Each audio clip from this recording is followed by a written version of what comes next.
Welcome friends, आप सभी का स्वागत है आपके अपने channel Umashankar Sahu US education पर। मैं उमाशंकर साहू और आज हम बात करेंगे आगमन और निगमन विधि। गणित में जो है हम गणित के शिक्षण शास्त्र के अंतर्गत आज हम क्या देख रहे हैं, आगमन एवं निगमन विधि के बारे में देख रहे हैं। उसके बाद हम संश्लेषण विश्लेषण और ह्यूरिस्टिक जिसको हम खोज विधि कहते हैं उसके बारे में भी हम बात करेंगे। तो जो निगमन विधि है, यहाँ पर निगमन विधि को पहले देख लेते हैं और आगमन विधि को जस्ट इसके बाद देखेंगे। तो निगमन विधि को डिडक्टिव मेथड या डिडक्टिव यहाँ पर तर्क कहा गया और डिडक्टिव लॉजिक कहा गया है। तो निगमन विधि को क्या कहा गया है, डिडक्टिव मेथड भी कहा गया है अंग्रेजी में। अब इसमें क्या होता है, थोड़ा सा समझिएगा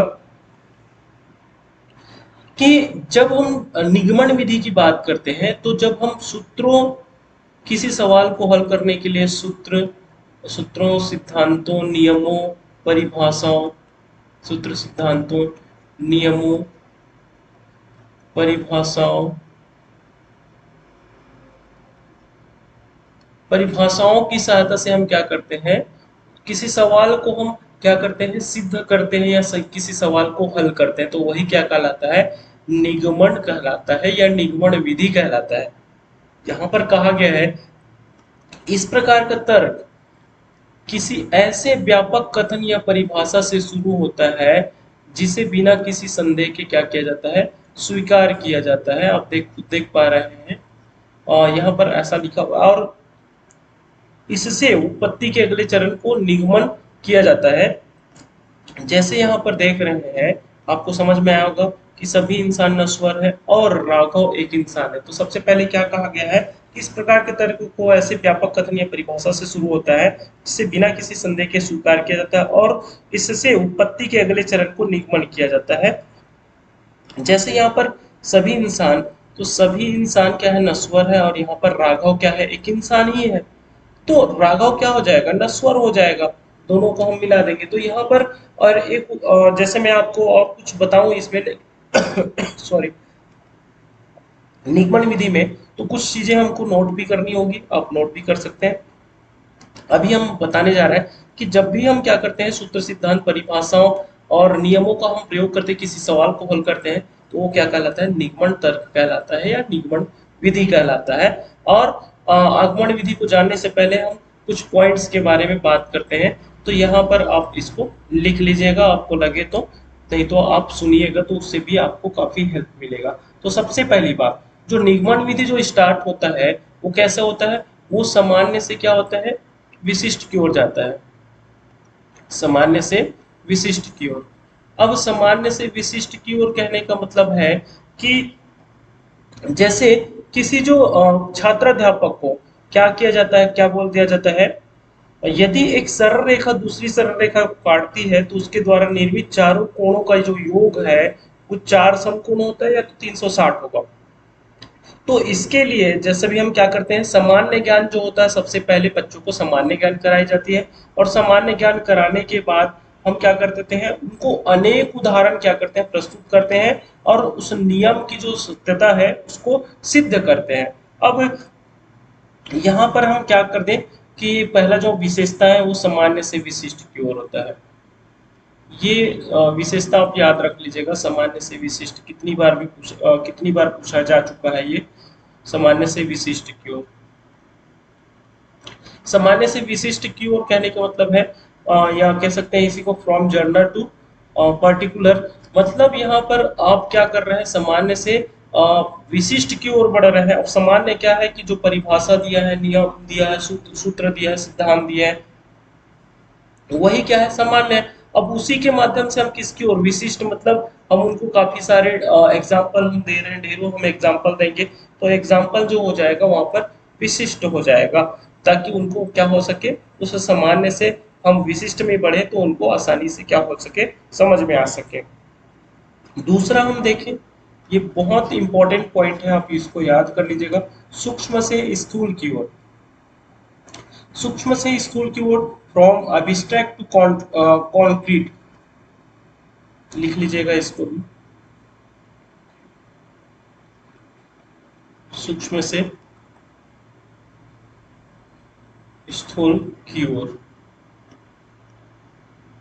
अब ये सूक्ष्म से स्थूल की ओर कैसे होता है, हम देखें तो इसमें क्या होता है कि हम छोटी से छोटी चीजों को, या हम कहें एब्स्ट्रैक्ट जिसको कहते हैं, बहुत छोटी चीजों को, एक्चुअली मेरा स्वास्थ्य ठीक नहीं होने के कारण से मैं ज़्यादा बोल नहीं पा रहा हूँ, फिर भी ये मैं वीडियो में अभी दे रहा हूँ आप लोग को। सूक्ष्म जो है, जहाँ पर आपको छोटी से जो छोटी चीज़ है, अब उसी छोटी से छोटी चीज़ों, जैसे कि यहाँ पर आपको पता क्या हो रहा है कि जो सूक्ष्म बहुत छोटी चीज़ें हैं, उसी से हम क्या कर रहे हैं, कंक्रीट की ओर, बड़ी चीज़ों की ओर क्या कर रहे हैं, आगे हम बढ़ रहे हैं, छोटी से बड़ी की ओर हम आगे बढ़ रहे हैं। फ्रॉम फॉर्मूला टू एग्जाम्पल, यहाँ पर सिद्धांत से उदाहरण की ओर, सिद्धांत से उदाहरण की ओर, नेक्स्ट आप लिख लीजिएगा। ये आप याद रख ही लीजिएगा, और ये याद रखने से आपको क्या होगा कि ऐसे क्वेश्चन आपको पेपर 1 और पेपर 2 में पूछे जाते हैं। तो चलिए आगे हम इसी में और देख ले, निगमन विधि के बारे में। निगमन विधि के कुछ गुण भी बताए गए हैं और कुछ दोष भी बताए गए हैं। तो सबसे पहले हमको गुण के बारे में बात करना चाहिए, न कि दोष के बारे में। तो हम पहले सबसे पहले हम गुण के बारे में देखें। और गुण क्या है कि ये जो विधि है वो समय की बचत विधि है, समय की बचत विधि। अब समय की बचत विधि क्यों है, इसको थोड़ा सा समझे।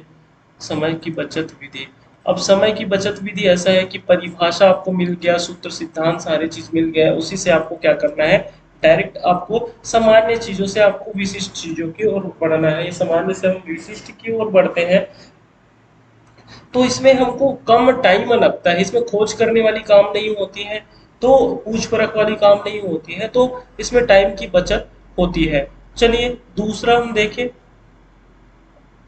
इससे छात्रों की जो याददाश्त में वृद्धि होती है, क्योंकि छात्र अनेक सूत्र रट लेते हैं। छात्र की जो मेमोरी होती है उसमें क्या होता है, या मेमोरी इंक्रीज होती है। कारण यह है कि यहाँ पर रटन, कई अनेक प्रकार के जो सूत्र हैं, तो इसको लिख दीजिएगा, छात्रों की याददाश्त वृद्धि, याददाश्त वृद्धि। छात्रों की जो याददाश्त वृद्धि इसी प्रकार से होती है कि क्योंकि वो बार बार उसको क्या कर लेते हैं, रट लेते हैं, बार बार उसी उसी को करते हैं, तो उससे क्या हो जाता है, वो सूत्र सिद्धांत क्या हो जाते हैं, याद हो जाते हैं। बार बार अभ्यास करते रहने पर यह विधि सबसे अधिक लाभप्रद होती है। बार बार अभ्यास करने से, बार बार अभ्यास करने से जो जो विधि है वो सबसे लाभप्रद हो जाती है, सबसे लाभप्रद।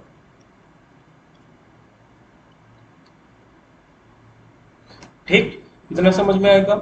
अब देखिए, तो ये जो विधि है, आपको इसकी कुछ विशेषताएं भी आपने देखी, सामान्य से विशिष्ट और सूक्ष्म से स्थूल की ओर चलता है, और सिद्धांत से उदाहरण की ओर चलता है। मतलब जो चीजें हैं आपको क्लियर होता जा रहा होगा। अब हम इसी में आपको थोड़ा सा और बता दें कि निगमन विधि क्या है। अब निगमन विधि के लिए थोड़ा भी हम देखें तो निगमन विधि में, सॉरी, आगमन विधि में इंडक्टिव जो मेथड है उसके बारे में देखें, इंडक्टिव मेथड के बारे में, तो आपको यहाँ पर कुछ ज़्यादा इंडक्टिव मेथड के बारे में नहीं बताया होगा, फिर भी यहाँ पर बताया गया है कि गणित में प्रयोग किए जाने वाले दूसरे तर्क को आगमनित तर्क या इंडक्टिव लॉजिक कहते हैं। ठीक, जैसे कि मैं एक कुत्ते को देखती हूँ और पाती हूँ कि उसकी पूंछ है, मैं दूसरे कुत्ते को देखती हूँ उसकी भी पूंछ है, तीसरे चौथे के लिए, इसी प्रकार बहुत सारे कुत्तों के लिए, इसलिए मैं यह निष्कर्ष निकालती हूँ कि सब कुत्तों की एक पूंछ होती है। यह मोरनी द्वारा सितंबर में अंडर दिए जाने वाले कथन की उत्पत्ति की तरह है। मतलब आपने देखे कि एक कुत्ते को देखें, दूसरे कुत्ते को देखें, तीसरे कुत्ते को देखो देखें, तो वहां पर सभी कुत्ते के आपको पूंछ मिले हैं। जैसे कि आपने देखे कि एक मोरनी है जो सितंबर में अंडे देते हैं, दूसरे मोरनी से सितंबर में ही अंडे देते हैं, तीसरे भी वही करते हैं। तो ये उत्पत्ति के टाइप का होता है, और उत्पत्ति जो होता है, आपने आपको मैंने बताया था कि वो सिनॉप्सिस टाइप, हमारा जो हाइपोथेसिस होता है, परिकल्पना, तो हाइपोथेसिस के टाइप का होता है। और जैसे ही हम क्या करते हैं, उसकी सत्यता की जांच करते हैं, तभी वो हाइपोथेसिस क्या हो पाता है, हमारा और सही हो पाता है। तो आपको हम इंडक्टिव मेथड के बारे में बताए तो इंडक्टिव मेथड जो होता है आगमन विधि, तो आगमन विधि जो होता है वो कैसा होता है, पहला इसकी विशेषताएं देखें तो ये विशिष्ट से सामान्य की ओर चलता है, विशिष्ट से सामान्य। दूसरा आप लिख लीजिएगा इसी में, ये आगमन जो विधि है वो स्थूल से सूक्ष्म की ओर होता है, जस्ट अपोजिट कर दीजिएगा आप, जस्ट अपोजिट कर दीजिएगा स्थूल से सूक्ष्म की ओर। अब देखें तीसरा इसी में, ज्ञात से अज्ञात की ओर।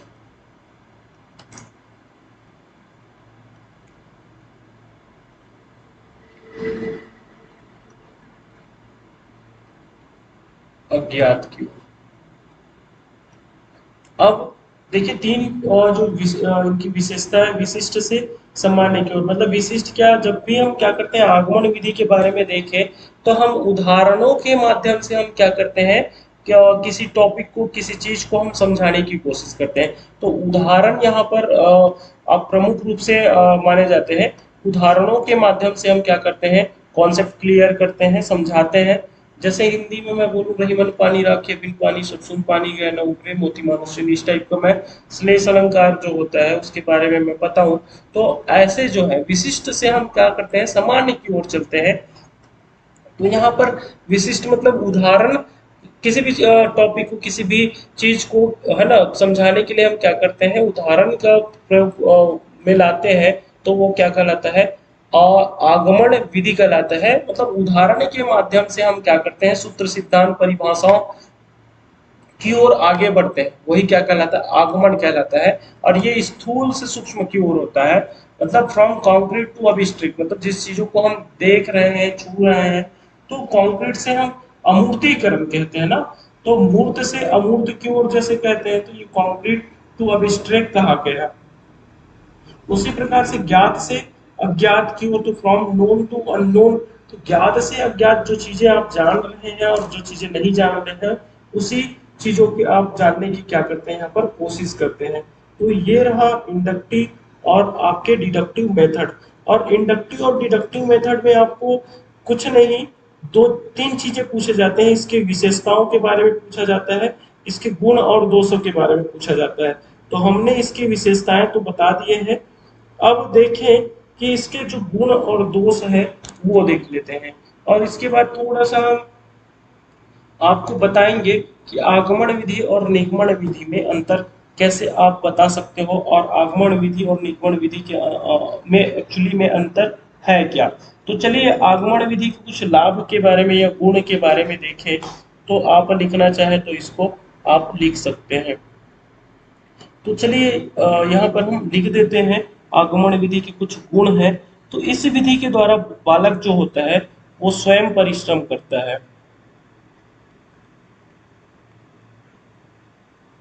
इसमें क्या करता है बालक जो है स्वयं परिश्रम करता है, स्वयं परिश्रम करता है।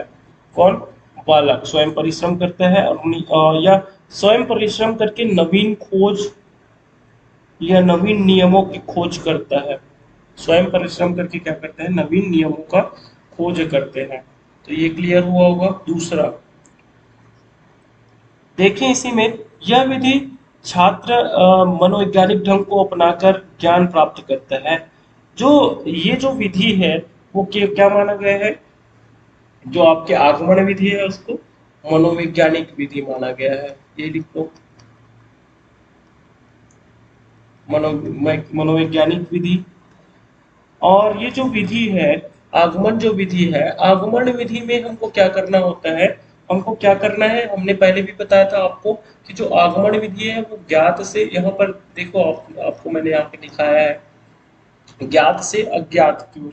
तो आगमन विधि में ज्ञात से अज्ञात जो चीजें हम जानते हैं उसी चीजों की सहायता से हम क्या करते हैं अज्ञात की ओर बढ़ते हैं। तो अज्ञात की ओर जैसे आप बढ़ोगे, यहाँ पर मनोवैज्ञानिक विधि हो गया दूसरा। ये जो विधि है वो खोज विधि पर आधारित है, ये जो विधि है वो खोज विधि पर आधारित है। दूसरा ये जो विधि है अनुसंधान हेतु प्रोत्साहन क्या करता है, बढ़ता है या बढ़ाता है, अनुसंधान हेतु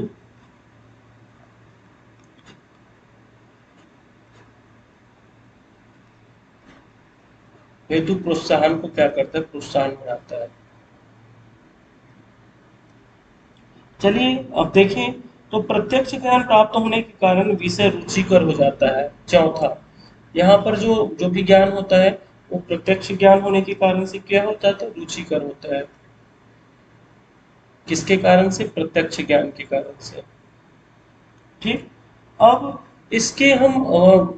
इसके हम डिमेरिट्स के बारे में देखें, इसके दोष के बारे में देखें, तो ज्ञानार्जन बहुत धीमी गति से होता है।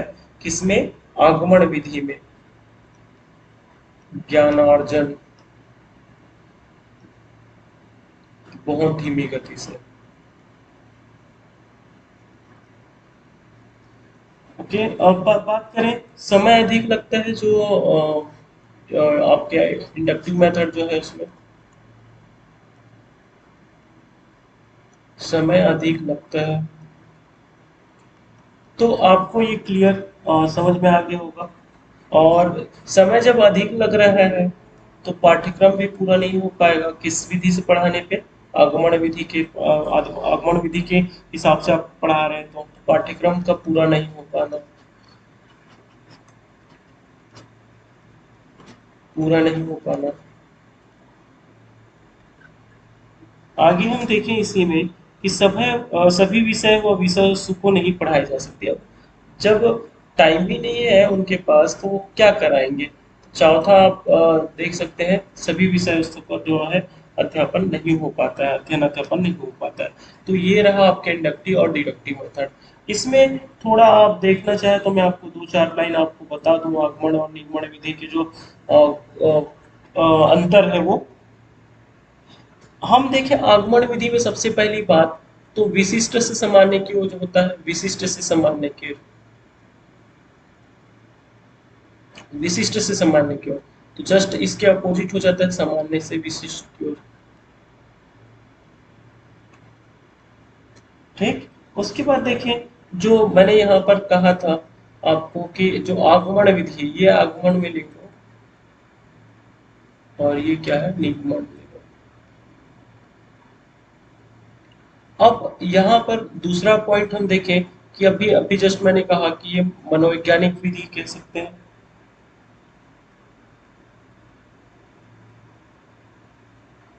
मनोवैज्ञानिक विधि। अब ये क्या है, अमनोवैज्ञानिक विधि है।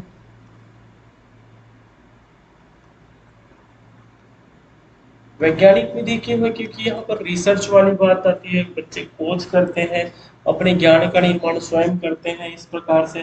तो और जो आगमन विधि जो है वो मन गति से होते हैं, और ज्ञान कह सकते हैं कि इसमें जो गति जो है मंद होते हुए ज्ञान स्थायी होते हैं। मतलब आगमन विधि के माध्यम से हम सिखाएं तो काफी अच्छे तरीके से बच्चे सीख सकते हैं।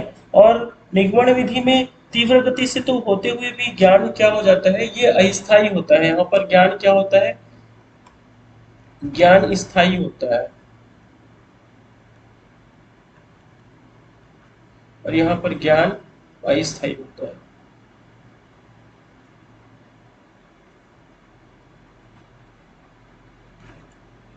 ज्ञान अस्थायी होता है। तो चलिए आगे और हम दो चार पॉइंट के बारे में देख लें। इसी में कि आगमन विधि और निगमन विधि में तो हमने एक चीज और देखे थे, सूक्ष्म से स्थूल और स्थूल से सूक्ष्म। तो आगमन जो विधि है उसमें स्थूल से सूक्ष्म की ओर होता है, स्थूल से सूक्ष्म की ओर, और यहाँ पर सूक्ष्म से स्थूल की ओर होता है।